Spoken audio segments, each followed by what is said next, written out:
Okay, so we're going to take a quick look at this beautiful VDIAG tool or diagnostic tool. This is the V500 and it's for automotive systems, and you can do circuit testing with it, and we're going to take it out of here really quick. It comes packed really nice, by the way. Look at that. Come on, look at the packaging. Very professional, very nice. And let's open it up and see what we're dealing with inside. The packaging, really good.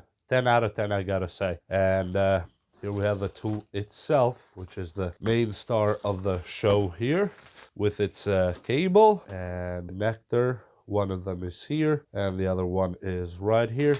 And this is the tool itself. The screen can tilt. That is really nice. I love that. You get this protective film real quick. Boom, just like that. And now we have the whole tool with the buttons, the speakers here when it beeps and when you need to know more. And besides that, of course, let me not forget that I have the input right here, and you have the USB-C right here, and that is it. Regarding the body of the tool itself, you have an inline fuse here to protect it, obviously. And besides that, we have more peripherals. We have the gator clips that you can put to your terminals to check. And of course, they connect directly right here. Let me just put it quick. Boom, just like this. And now you're ready to put it in the battery and whatnot. And besides that, we have a few more cables that we need for diagnostics. There's a lot of them. I'll show you just a few. We have the pickers or the cables to measure without going inside the cable itself. This is really nice built, I gotta say. Everything feels really high quality, really nice. And here's the wire inside that you see right there, so it clips. Okay, you have positive and negative here. You have the other gator clip catch. We have the probes that you can plug in, gator clips directly from here to check frequencies and all that stuff, needle that you can put on the body to measure even more stuff, and the USB-C to USB-A. We have the other probe, should be, yep, you can check fuses and all that good stuff with it too. And besides that, the last one is just another probe, gator clip in one side and probe in the other, and two extra fuses for the inline fuse. And of course, besides that, you have the quick start guide, how to use it, what to do, all the good stuff that we're gonna check in just a minute at the car, and we'll see it in operation. So of course we'll check that really quick. You have a whole booklet here to tell you how to do it and how to test the electrical systems in the car. As you see, it shows voltage, it so shows everything that you ever actually need to check up on your car. And this is really good because, you know, most of the cars are electrical now, so it has to be this way. So let's go to the car and do the test appropriately how they meant it, and we'll just run a few tests, not too many things, just so you can see that the diagnostic tool actually works as intended. Okay, so it's gonna be a lot of noise today, but hey, it is what it is.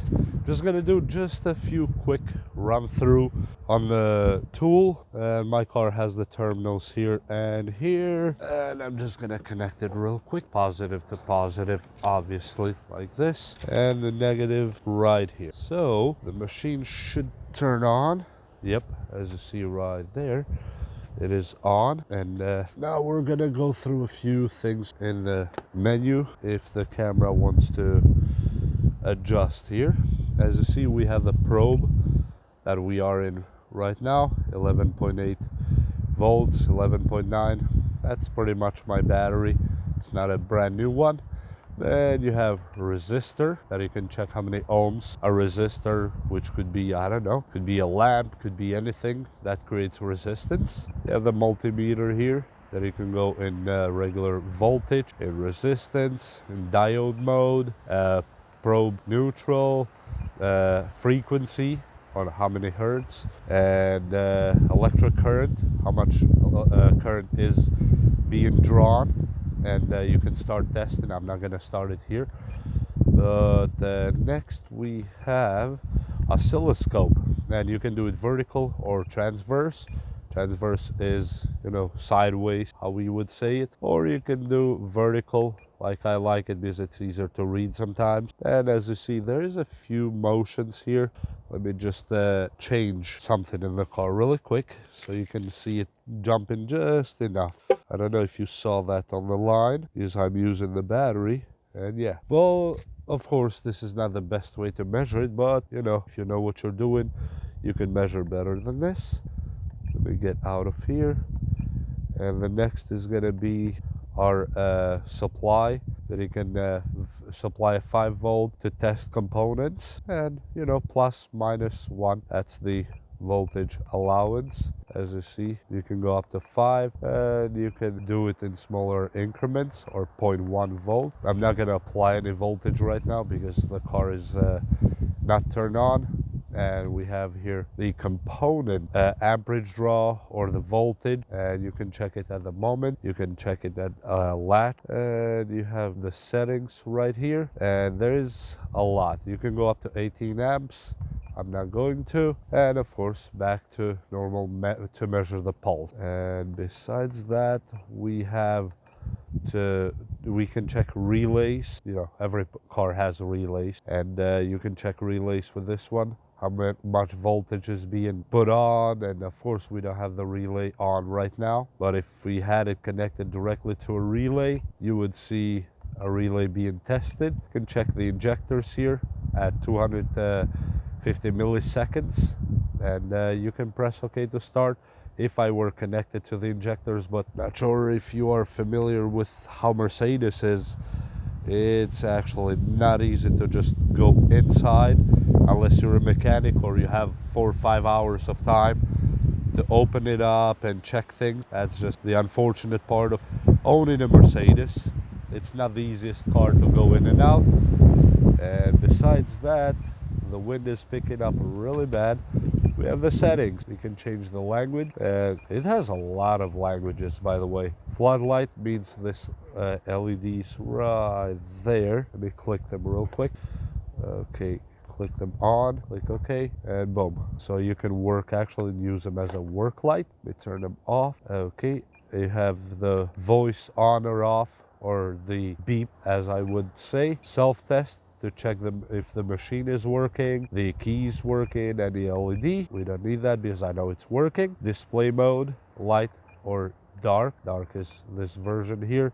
Usually light would be easier for a mechanic, I would say. And you can click updates, but you have to be connected to a computer and all that with a USB-C that's on the side right there. And you can update the software, but I checked, there's no new software right now. And you can check the about this tool, the information and support and all that good stuff. And as you see, all the functions are actually very easy. They're extremely easy to work on.